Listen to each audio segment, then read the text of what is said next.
Hello students. तो last term पे atomic models में हम लोग बोर्ड्स का एटॉमिक मॉडल डिस्कस कर रहे थे। ठीक है, जो डिफरेंट पॉस्टुलेट्स थे वो हमने आपको बता दिया था। ठीक, उसके बाद आपको मैंने बता दिया था कि जो स्टेशनरी ऑर्बिट का कॉन्सेप्ट क्या होता है, किस तरीके से स्टेशनरी ऑर्बिट का हम लोग रेडियस निकालते हैं, है ना, किस तरीके से स्टेशनरी ऑर्बिट में घूमने वाले इलेक्ट्रॉन की हम लोग स्पीड निकालते हैं। ठीक है, तो इसी क्रम में हम लोग आगे बढ़ते हैं और जानेंगे कुछ और बातें इसमें, जैसे orbital frequency of electron in a stationery orbit क्या होती है ना। Orbital frequency of electron in a stationery orbit. Orbital frequency का मतलब क्या, एक सेकेंड में कितने चक्कर मारेगा उस स्टेशनरी ऑर्बिट में। और आपको पता है फ्रीक्वेंसी जो होगी टाइम पीरियड का उल्टा होगा, है कि नहीं। तो चलो देखते हैं कैसे निकालेंगे। तो मुझे आप बताओ टाइम पीरियड पहले क्या होगा। आप मुझे बताओ टाइम पीरियड ऑफ इलेक्ट्रॉन। ठीक है, टी बराबर क्या होगा ये आप मुझे बताओ, 2πRN/Vn होगा कि नहीं। अरे यही होता है ना, 2πRN/Vn। मतलब भाई टाइम पीरियड का मतलब क्या होता है, एक चक्कर में लिया गया समय। तो एक चक्कर में लिया गया समय क्या होगा, एक चक्कर में चली गई दूरी मतलब 2πRN/स्पीड मतलब Vn। हमको Rn की वैल्यू पता है, हमको Vn की वैल्यू पता है। तो चलो रखते हैं, तो ये हो जाएगा तो अच्छा, ऑर्बिटल फ्रीक्वेंसी जो हो जाएगी, ऑर्बिटल फ्रीक्वेंसी जो होगी न्यू, क्या ये 1/t के बराबर होगा, मतलब Vn/2πRN। Vn की वैल्यू अपने को पता है। ठीक है, कल निकाला था हमने, कितना आया था बताइए, 2.19 × 10⁶ Z/n मीटर पर सेकेंड आया था, डिवाइडेड बाई 2π 2 × 3.14 Rn। Rn कितना आया था जरा याद करिए, ये आया था 0.529। ठीक है, इंटू व्हाट Z² Z ये मीटर में था, एंगस्ट्रॉम में था, तो क्या करेंगे मीटर में कन्वर्ट करने के लिए 10⁶ मीटर, ऐसा कुछ हो जाएगा। बोलिए ओके। तो अब मुझे बताओ आप, ये कितना निकल कर आ जाएगा। इसको हम लोग सॉल्व करेंगे तो ये देखो, Z ऊपर जाएगा, Z² हो जाएगा, नीचे N3। तो इसको हम लोग सॉल्व करेंगे तो ये आता है 65.71 इंटू 10⁻14 Z² ऊपर जाएगा N³ रिवोल्यूशन पर सेकेंड। ये ऑर्बिटल फ्रीक्वेंसी निकल के आती है। ये अपने को ये नहीं याद रखना है, ये डेटा कितना है उससे हमको मतलब नहीं है। ठीक है, हमको क्या पता होना चाहिए, जेड पर कैसे डिपेंड कर रहा है और एन पर कैसे डिपेंड कर रहा है। तो इससे हमको ये पता चला कि जो ऑर्बिटल फ्रीक्वेंसी है, ठीक, it is directly proportional to what, बताइए, Z²/N³। दिस इज इम्पॉर्टेंट, ये हमें याद होना चाहिए। ठीक, कभी भी कोई पूछे हमको ये याद होना ही चाहिए, न्यू जो होता है Z²/N³। ठीक है, समझ में आ रहा है बात। ठीक है, इस पे सवाल पूछ देता है, करंट का सवाल पूछ देगा कि जो सेकेंड स्टेशनरी ऑर्बिट में जो इक्विवेलेंट इलेक्ट्रॉन के घूमने का जो इक्विवेलेंट करंट कितना होगा, ये सब पता होना, ये सब सवाल पूछेगा, उसमें इसकी ज़रूरत पड़ सकती है। ठीक है, तो सवाल करेंगे तो देखेंगे। तो ये हो गया हमारा, ठीक, ऑर्बिटल फ्रीक्वेंसी। अब जानेंगे हम लोग क्या, एनर्जी। ठीक है, energy of electron in nth stationery orbit. nth stationery orbit में हमको एनर्जी ऑफ इलेक्ट्रॉन निकालना है।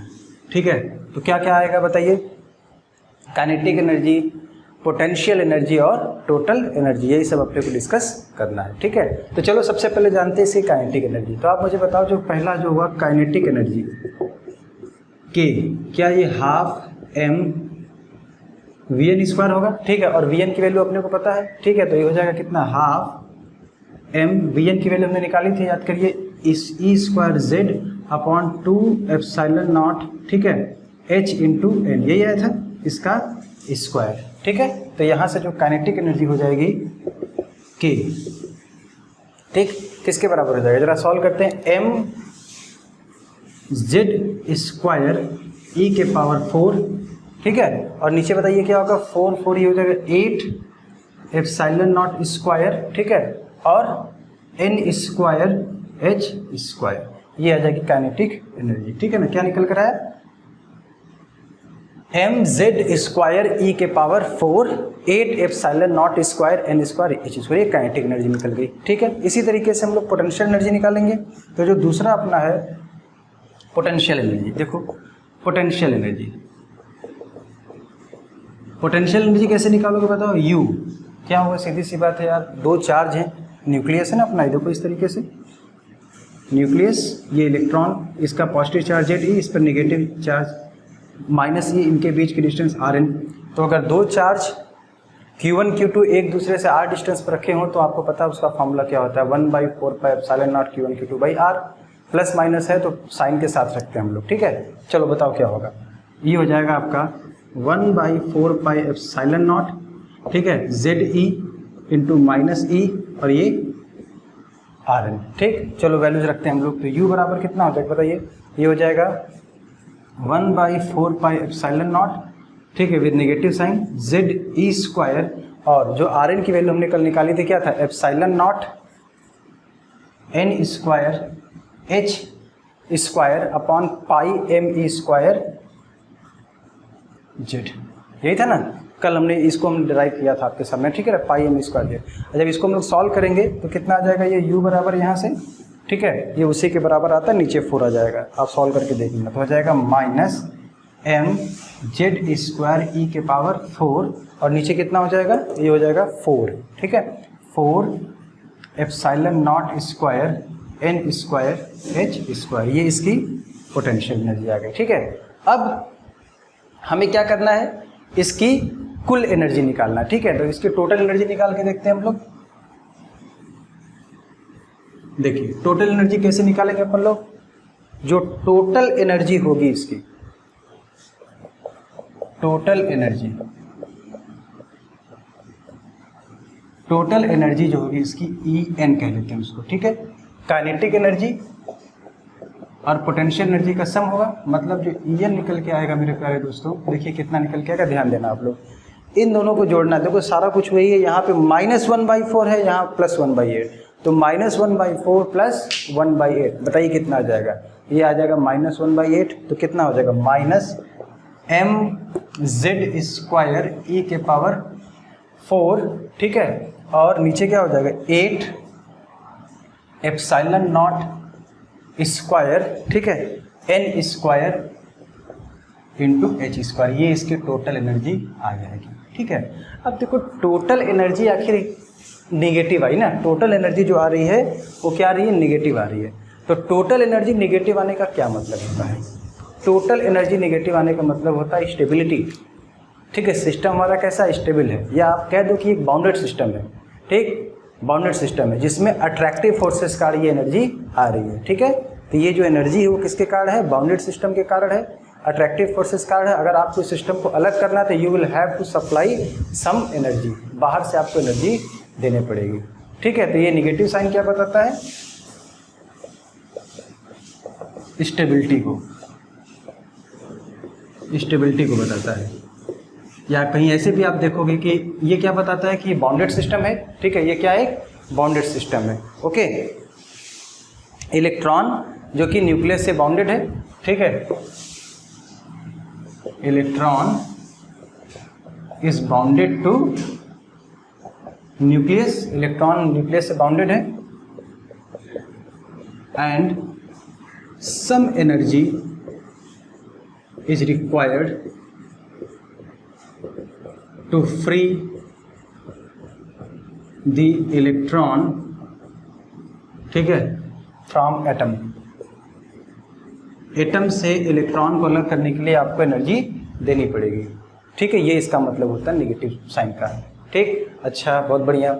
अच्छा, अब देखो काइनेटिक एनर्जी, पोटेंशियल एनर्जी और टोटल एनर्जी में क्या रिलेशन, जरा देखो। काइनेटिक एनर्जी और टोटल एनर्जी मुझे बताओ सही दोनों सेम है कि नहीं। ठीक, तो जो काइनेटिक एनर्जी है और जो टोटल एनर्जी है, इन दोनों का मैग्नीट्यूड सेम है।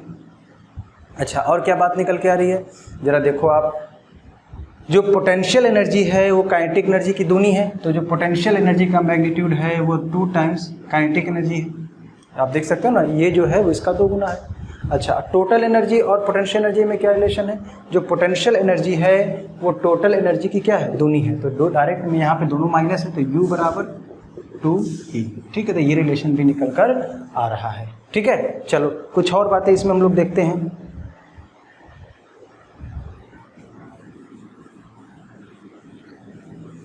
टोटल एनर्जी में कुछ और बातें देखते हैं। जैसे आप देखिए, जो टोटल एनर्जी है इसको देखो मैं ऐसे भी लिख सकता हूं,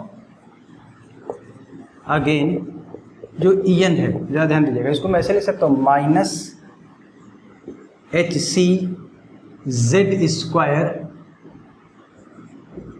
बाई n²। ठीक है, तो कोई z² n² निकाल लिया और हमने क्या किया, hc से गुणा कर दिया। ठीक है, तो अब बाकी अंदर क्या बचेगा, जरा सोचिए, hc से हमने गुणा कर दिया है, तो अगर h से गुणा करोगे तो नीचे एक और h आ जाएगा। ठीक है, तो नीचे एक और h होगा तो h क्यूब हो जाएगा, तो हो जाएगा 8 एप्सिलॉन नॉट स्क्वायर। ठीक है, h² तो h क्यूब हो जाएगा, और c से गुणा किया तो c से भाग भी देना पड़ेगा। और ऊपर क्या आएगा बताइए, z² आपने हटाया है तो क्या हो जाएगा, me⁴। क्या मैं इस चीज़ को ऐसे लिख सकता हूँ? इसमें देखो ये जो चीज़ है यहाँ पे जो लिखा हुआ है, ये बेसिकली ये कांस्टेंट टर्म है। यहाँ पे जो me⁴/8 एप्सिलॉन नॉट स्क्वायर, ठीक है, h³ ये एक कांस्टेंट टर्म है, और इस टर्म को हम लोग क्या कहते हैं, रिडबर्ग कांस्टेंट। इसको हम लोग क्या कहते हैं, रिडबर्ग कांस्टेंट कहते हैं। इसकी वैल्यू आपको याद भी होगी 1.097 इंटू 10⁷ पर मीटर। इसकी वैल्यू आपको दी हुई होगी, नहीं याद करने की जरूरत है, याद है तो अच्छी बात है। ठीक है, तो मैं इस चीज़ को लिख सकता हूँ, nth स्टेशनरी ऑर्बिट में जो इलेक्ट्रॉन की एनर्जी होगी, nth स्टेशनरी ऑर्बिट में जो इलेक्ट्रॉन की एनर्जी होगी वो कितनी हो जाएगी बताइए, ये हो जाएगा आपका -RHc इंटू RHc, और ये हो जाएगा z²/n³। ठीक है, z²/n³, ये आ जाएगा। ठीक है, तो अगर मैं बात करूँ for hydrogen atom in ground state, ground state का मतलब होता है लोवेस्ट एनर्जी लेवल n = 1।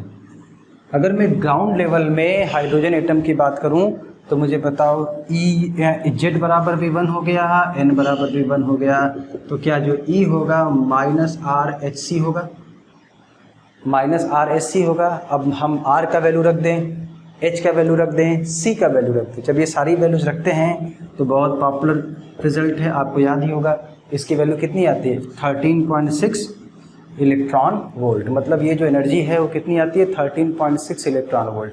तो क्या बोलोगे कि इलेक्ट्रॉन की हाइड्रोजन एटम में, ठीक है, ग्राउंड स्टेट में जो इलेक्ट्रॉन की कुल एनर्जी होती है -13.6 इलेक्ट्रॉन वोल्ट होती है। चलो बहुत बढ़िया। तो अब इस फॉर्मूले को थोड़ा सा और मॉडिफाई कर लेते हैं। तो ये जो वैल्यू है RHc, ये तो अपने को पता चल गई। ठीक है, सॉरी यहाँ गड़बड़ लिख दिया गया, z²/n², सॉरी ये देख लीजिएगा, है ना, ये n² है ना। ठीक है, तो अगर अब हम लोग क्या करें, अगर इस -RHc की वैल्यू उठा के यहाँ पे रख दें तो बताइए क्या होगा, En बराबर, बोलिए, ये हो जाएगा -13.6, ठीक है, z²/n², और ये आंसर हमेशा आपका किस में आएगा बताइए, इलेक्ट्रॉन वोल्ट में आएगा। ठीक है, तो ये आप ऐसे का, इसको कैसे याद रखना है कि अगर कोई एटम जिसका एटॉमिक नंबर Z है, उसमें इलेक्ट्रॉन nth ऑर्बिट में रिवॉल्व कर रहा है, तो उस इलेक्ट्रॉन की जो कुल एनर्जी होगी -13.6 इंटू z²/n² इलेक्ट्रॉन वोल्ट होगी। समझ में बात आ गई। तो ये रहा पूरी एनर्जी के बारे में। ठीक है, जो एनर्जी स्टेट्स हैं उनके बारे में हमने आपको बता दिया। ठीक है, ओके, बहुत बढ़िया। अब आगे बढ़ते हैं।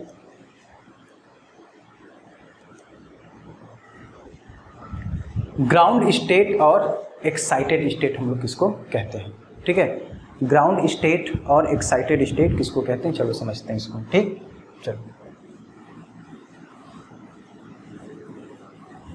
देखिए,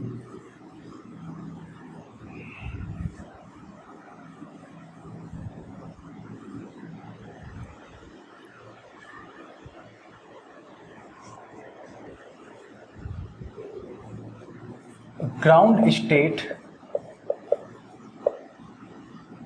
and एक्साइटेड स्टेट, आद्य अवस्था और उत्तेजित अवस्था।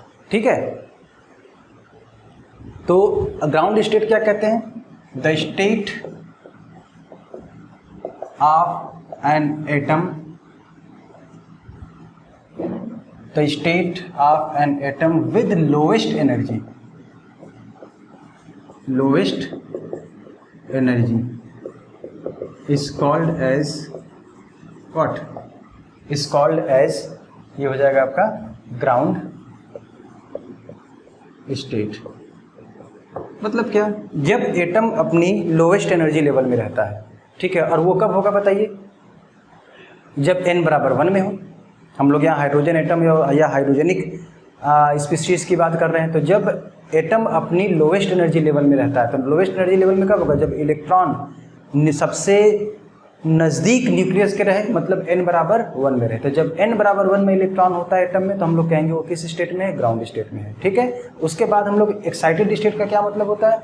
जब वही इलेक्ट्रॉन किसी हायर एनर्जी लेवल में जाता है, किसी हायर एनर्जी लेवल में जाता है, हायर एनर्जी ऑर्बिट में जाता है, तो उसी स्टेट को हम लोग क्या बोल देते हैं? एक्साइटेड स्टेट्स कहते हैं। ठीक है, तो द स्टेट्स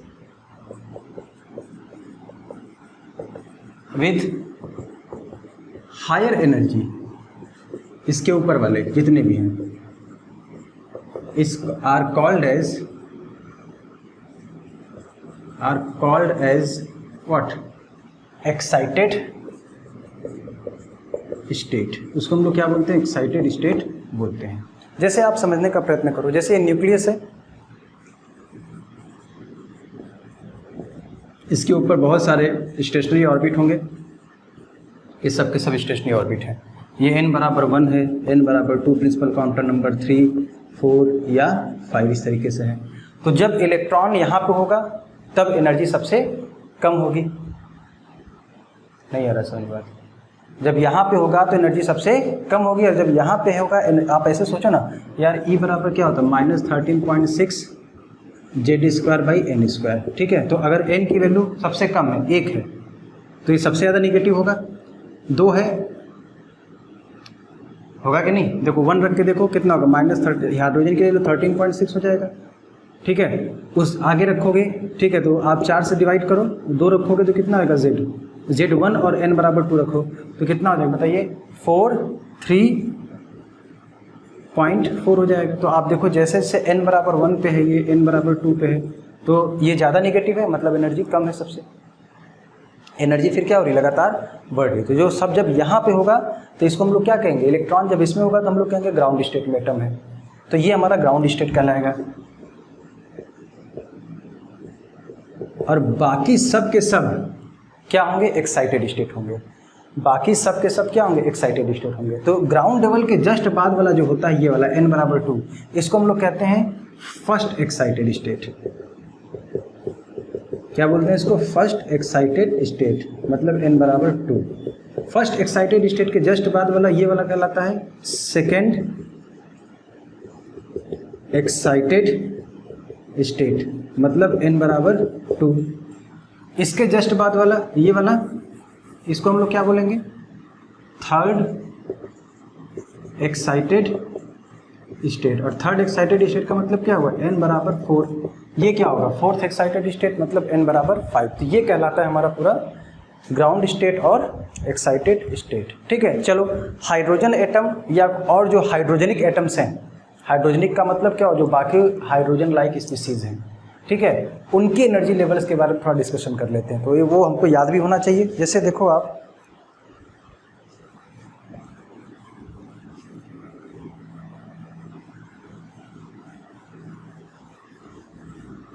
जैसे मान लो आप ऐसा कुछ हमको दिया गया है, मैं हाइड्रोजन के लिए बना रहा हूँ फॉर हाइड्रोजन, ये इसका ग्राउंड स्टेट, कम से कम 4 तो पता होना चाहिए। n बराबर 1 ग्राउंड, n बराबर 2, n बराबर 3, n बराबर 4। ठीक है, चलो इसकी एनर्जी कितनी होगी?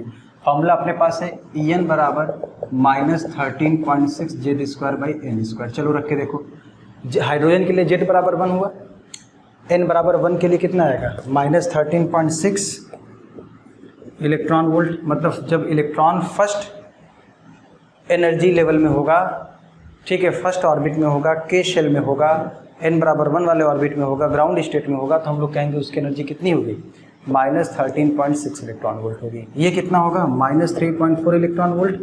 2 रखो यहाँ पे, Z1 है तो 4 3 12 4 चौका 16, ठीक है।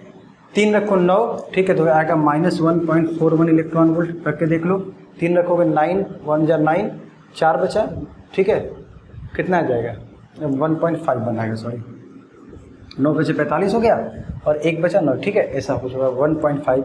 और तुम 4 रख के देखो, तो 4 रखोगे तो 16 हो जाएगा, तो -0 पॉइंट कितना आएगा बताइए, 16 128 हो गया और 885 इलेक्ट्रॉन वोल्ट, ठीक है। तो 1.51 0.85 ये हो गया।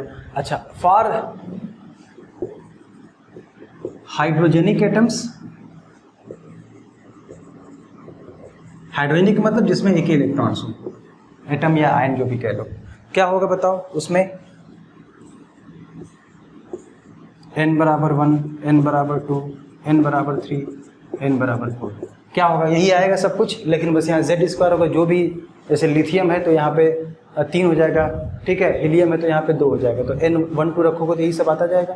तो क्या लिखोगे, -13.6 z square electron volt, -3.4 z square electron volt, -1.51, ठीक है, z स्क्वायर इलेक्ट्रॉन वोल्ट, और ये कितना हो जाएगा, -0.85 z स्क्वायर इलेक्ट्रॉन वोल्ट। इस तरीके से चीज़ें आती जाएंगी, ठीक है। तो ये इनके डिफरेंट एनर्जी लेवल है, और याद होना चाहिए, याद रहेगा तो कोई बुराई इसमें नहीं है ना, याद रहेगा तो जल्दी जल्दी सवाल भी बनेंगे, ठीक। -13.6, -3.4, -1.51 और -0.85, ठीक है।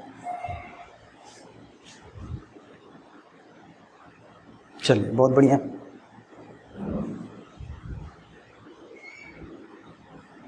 अब हम लोग क्या जानेंगे, कुछ अब इस पर कुछ हम लोग सवाल कर लेते हैं, ठीक है, कुछ अच्छे सवाल कर लेते हैं। जैसे देखो,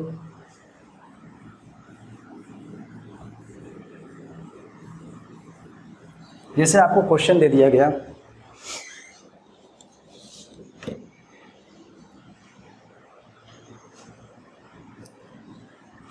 find the energy of helium plus in its first excited state, ठीक है, फर्स्ट एक्साइटेड स्टेट में निकालना है।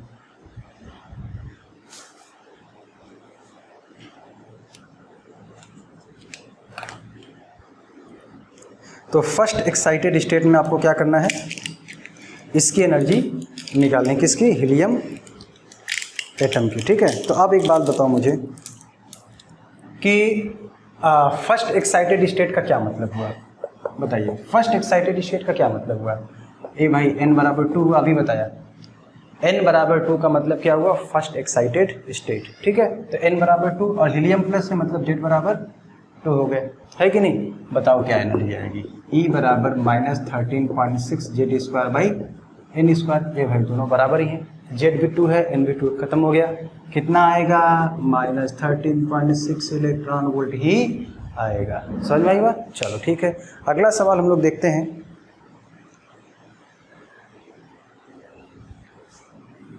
फाइंड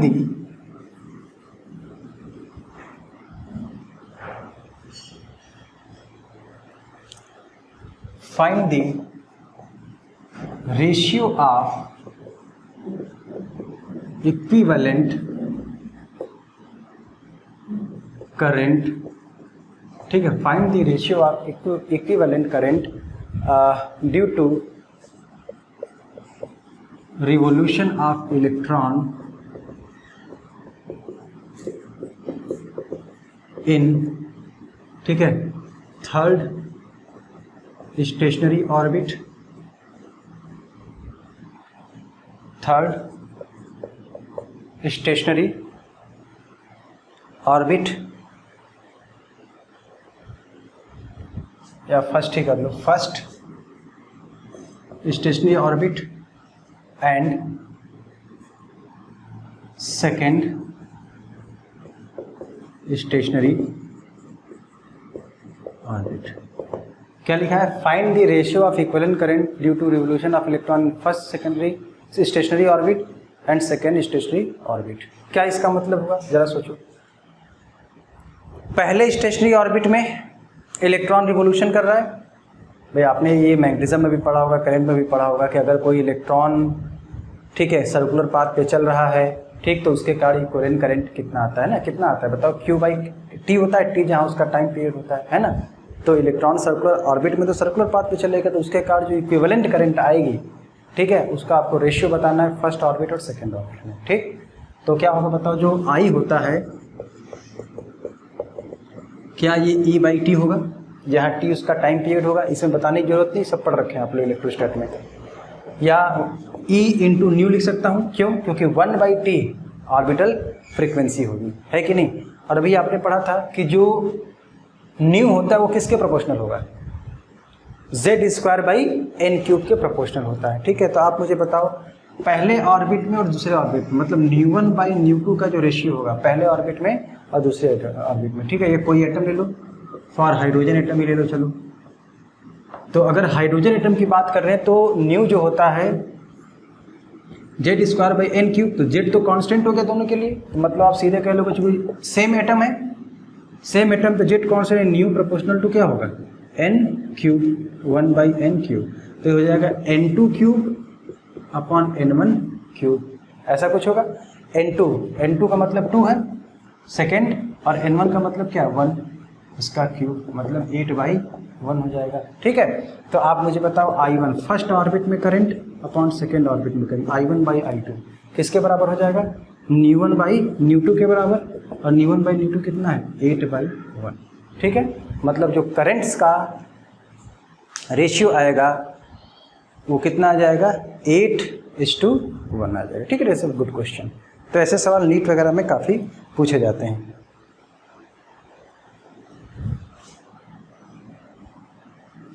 अगला सवाल देखते हैं।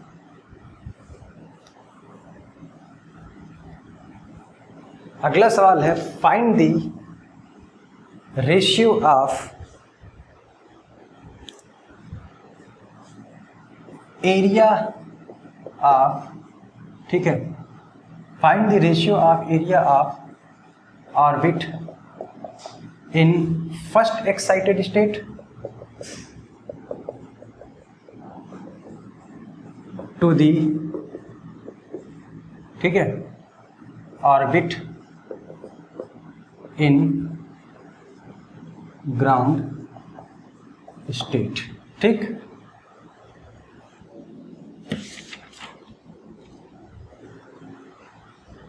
First excited state to the area of orbit, इसलिए to the area of orbit of ground state in hydrogen atom. ये सवाल है। अब ध्यान सुनना, क्या लिखा है? Find the ratio of area of orbit in first excited state to the area of orbit of ground state in hydrogen atom. अब जरा सोचो किस एरिया की बात कर रहा है? न्यूक्लियस हुआ ये, ठीक, ये क्या है? फर्स्ट एक्स, ये n/2 है, फर्स्ट एक्साइटेड स्टेट हुआ ये, ठीक, ये क्या है? n/1 है, इसको हम लोग क्या बोलेंगे? ये हमारा ग्राउंड स्टेट है।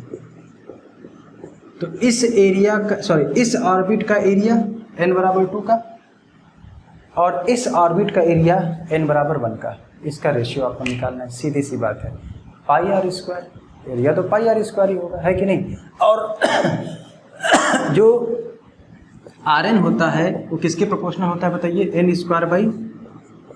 के प्रोपोर्शनल होता है, यही होता है ना। अब तो चूंकि z तो कांस्टेंट है, इसका मतलब r प्रोपोर्शनल तो क्या होगा? n²।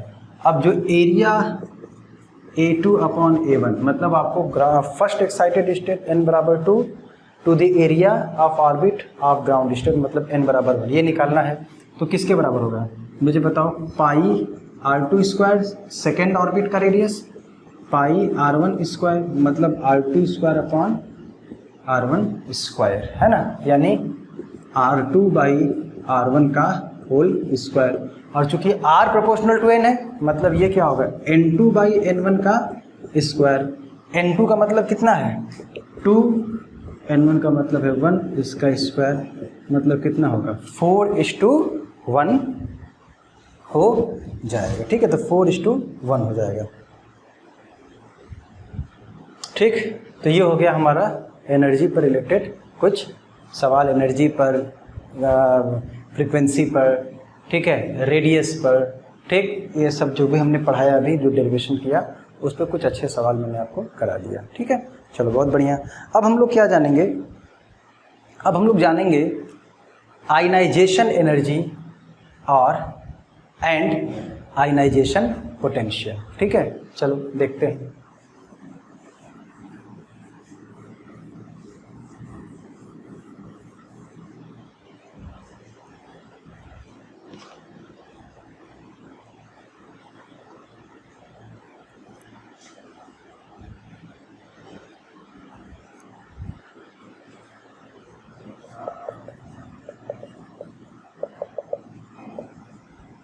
Ionization energy and ionization potential. ठीक है, बहुत छोटी सी बात है, सिंपल सी बात है। तो आयनाइजेशन एनर्जी क्या होती है बताइए, सीधी सी बात है, क्या है, केमिस्ट्री में भी आया होगा तब। ठीक है, किसी एटम से इलेक्ट्रॉन को रिमूव करने के लिए जितनी मिनिमम एनर्जी चाहिए होती है, जितनी मिनिमम एनर्जी चाहिए होती है या मिनिमम वर्क अपने को करना पड़ता है, वही क्या कहलाता है बताइए, आयनाइजेशन एनर्जी कहलाती है। तो क्या कहोगे, the minimum energy required, the minimum energy required to remove an electron from the atom is called as, ठीक है, what, ionization energy। ठीक है, तो किसी एटम से इलेक्ट्रॉन को रिमूव करने के लिए कम से कम जितनी एनर्जी चाहिए होती है, उसको हम लोग क्या कहते हैं, आयनाइजेशन एनर्जी कहते हैं। ठीक है, कम से कम, ये कम से कम वर्ड का भी एक अपना इंपॉर्टेंस है, सिग्निफिकेंस है, अभी थोड़ी देर में हम लोग समझेंगे। ठीक है, देखो क्या होता है, समझिएगा ध्यान से। जैसे मान लो आप ये इलेक्ट्रॉन, जैसे मान लो आप nth ऑर्बिट में, किसी भी कोई एटम है, उसमें nth ऑर्बिट में, जो कि nth स्टेशनरी ऑर्बिट में इलेक्ट्रॉन है। ठीक है, तो मुझे बताओ, अगर इलेक्ट्रॉन, जैसे मान लो डिफरेंट एनर्जी लेवल से, जैसे मान लो हमारा ये nth ऑर्बिट है, ठीक है, चलो ऐसे ही मान लेते हैं, इस तरीके से है, ये हमारा क्या है, nth एनर्जी लेवल, इसमें इलेक्ट्रॉन है, मान लेते हैं, एक जनरल बात पहले कर लेते हैं। ठीक है, तो इसमें से इलेक्ट्रॉन को मुझे बाहर निकालना है। बाहर निकालना मतलब इस न्यूक्लियस के प्रभाव से बाहर निकाल देना है। बाहर निकाल देना है मतलब कहाँ ले जाना है, इनफाइनाइट पे ले जाना है, इसके क्षेत्र से, इसके इलेक्ट्रिक फील्ड से बाहर निकाल देना है, मतलब मुझे इनफाइनाइट पे ले जाना है। तो ये हम लोग यहाँ पे ले आए, n बराबर इन्फिनिटी पे। ठीक है, अच्छा मुझे बताओ इसमें कितनी एनर्जी होगी, इस वाले में E बराबर 0 होगा। इन्फिनिटी पे जो ऑर्बिट होगा उसमें कुल एनर्जी कितनी होगी इलेक्ट्रॉन की, ऑब्वियसली 0 होगी। ठीक है, नहीं ऐसा, जब तक इलेक्ट्रॉन की एनर्जी नेगेटिव है तब तक क्या होगा, वो न्यूक्लियस से बाउंडेड होगा, और जैसे ही उसकी एनर्जी 0 होगी, इसका मतलब वो न्यूक्लियस से बाउंडेड नहीं है, वो बाहर निकल गया, मतलब वो एटम अब आयनाइज हो गया, इलेक्ट्रॉन एटम को छोड़ के बाहर निकल गया। ठीक है, देखो दो बातें होती हैं, जब इलेक्ट्रॉन को आप एनर्जी देते हो तो ट्रांजिशन होता है लोअर एनर्जी लेवल से हायर एनर्जी लेवल में, और हायर, जितना ज़्यादा एनर्जी आप सप्लाई करते जाओगे, ठीक है, वो और ऊंचे लेवल में कूदता जाएगा। लेकिन आप इतनी एनर्जी प्रोवाइड कर दो कि एटम को छोड़ के बाहर निकल जाए, मतलब एटम आयनाइज हो जाएगा, और उसके लिए जितनी कम से कम एनर्जी रिक्वायर्ड होती है उसी को हम लोग क्या कहते हैं, आयनाइजेशन एनर्जी कहते हैं। तो मतलब इस nth एनर्जी लेवल जिसकी एनर्जी कितनी है, En बराबर -13.6 Z² by n² electron volt है। इसमें से इलेक्ट्रॉन को मुझे इसमें ले जाना है, तो कितने फोटॉन का एनर्जी हमको इसको देना चाहिए ये आपको बताना है। तो सीधी सी बात है, हम लोग पढ़ चुके हैं ट्रांजिशन में। तो ये जो हायर एनर्जी लेवल की इसमें से क्या करेंगे, इसको हम लोग घटा देंगे इस एनर्जी लेवल में से जिसमें जाना है, उसकी एनर्जी लेवल में से जिसमें से गया है उस एनर्जी लेवल को घटा देंगे, वही क्या आ जाएगा, आयनाइजेशन एनर्जी।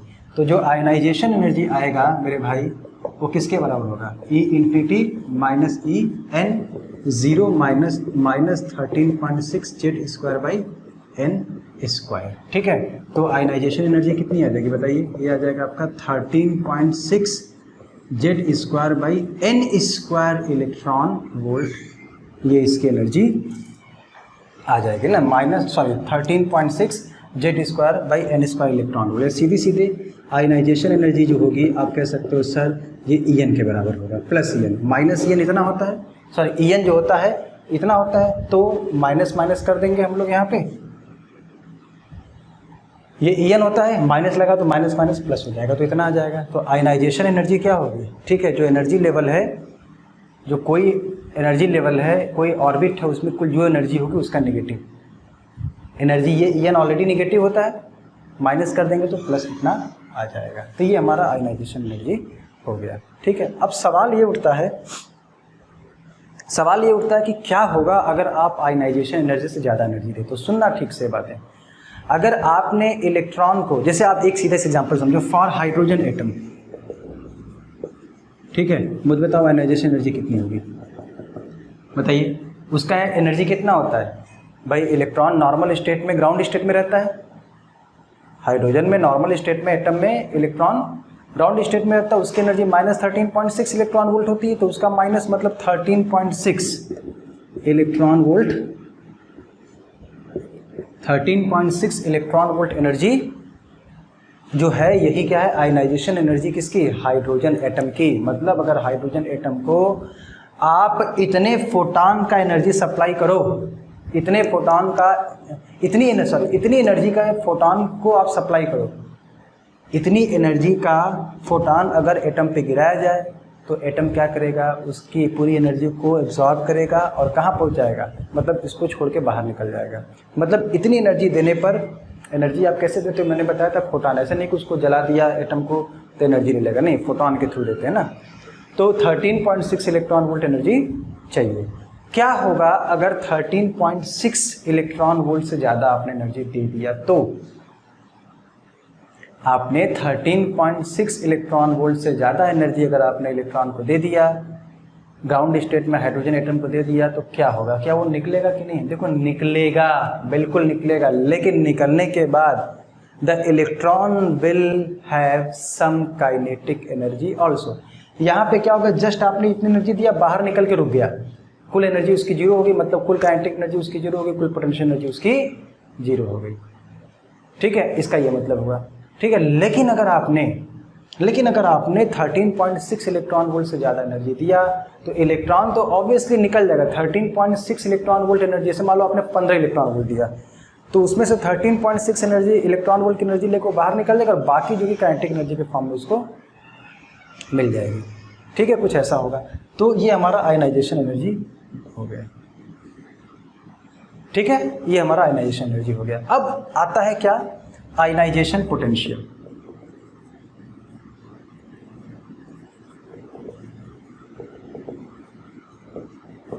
आयनाइजेशन पोटेंशियल क्या होगा, देखो आपको पता है एनर्जी कैसे देना। देखो इलेक्ट्रॉन को एनर्जी कैसे हम लोग देख सकते हैं, वो किसी पोटेंशियल डिफरेंस के थ्रू उसको एक्सेलरेट करा दें, किसी पोटेंशियल डिफरेंस के थ्रू उसको अगर हम लोग एक्सेलरेट करा दें तो वो उसको एनर्जी मिल जाती है, ऐसे ना।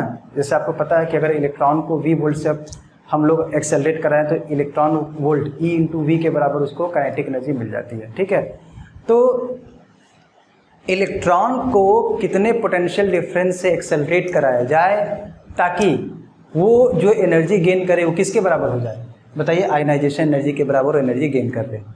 तो जितने, इसके लिए आपको जितने पोटेंशियल डिफरेंस से एक्सेलरेट करना पड़ेगा, ठीक है, इलेक्ट्रॉन को, उसी को हम लोग क्या बोलेंगे, आयनाइजेशन पोटेंशियल। ठीक है, तो क्या कहेंगे, the potential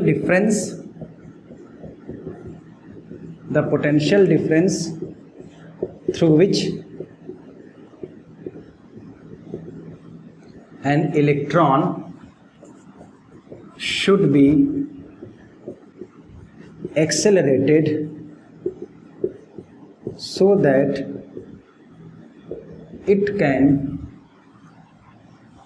that it can ठीक है get energy equal to ionization energy is called as ionization potential. ठीक है, यही होगा। तो आयनाइजेशन पोटेंशियल कैसे, अगर इलेक्ट्रॉन को आप आयनाइजेशन पोटेंशियल के से एक्सेलरेट करते हो तो कितनी एनर्जी गेन करेगा वो, E into V energy gain करेगा। ये बराबर क्या होना चाहिए बताइए, ये V क्या पोटेंशियल डिफरेंस। तो अगर इलेक्ट्रॉन को V पोटेंशियल डिफरेंस से एक्सेलरेट करो तो EV के बराबर एनर्जी गेन करेगा। अगर वो एनर्जी किसके बराबर हो गया, आयनाइजेशन एनर्जी के बराबर हो गया, तो इस V को हम लोग क्या कहेंगे बताइए, आयनाइजेशन पोटेंशियल कहेंगे। मतलब V जो हो जाएगा ionization energy upon what, ionization potential होगा वो किसके बराबर, आयनाइजेशन एनर्जी अपॉन E। ठीक है, तो उम्मीद है आप सारी बातें समझ पाए होंगे, आयनाइजेशन एनर्जी क्या होता है, आयनाइजेशन पोटेंशियल क्या होता है। ठीक है, तो आज का लेक्चर हम लोग यहीं ख़त्म करते हैं, बाकी जो कि हम लोग कल नेक्स्ट टर्म पे इसके आगे डिस्कस करेंगे। एक्साइटेशन पोटेंशियल, एक्साइटेशन एनर्जी, ठीक है, जो इलेक्ट्रॉन बाहर में, जो फोटोन बाहर निकलेगा रेडिएशन में, इमिशन में, उसका जो कि वेवलेंथ कैसे निकालेंगे, ठीक है, उसका जो कि हम लोग फ्रीक्वेंसी कैसे निकालेंगे, और कुछ और अच्छे सवाल इस पर हम लोग कल करेंगे। ठीक, थैंक यू वेरी मच।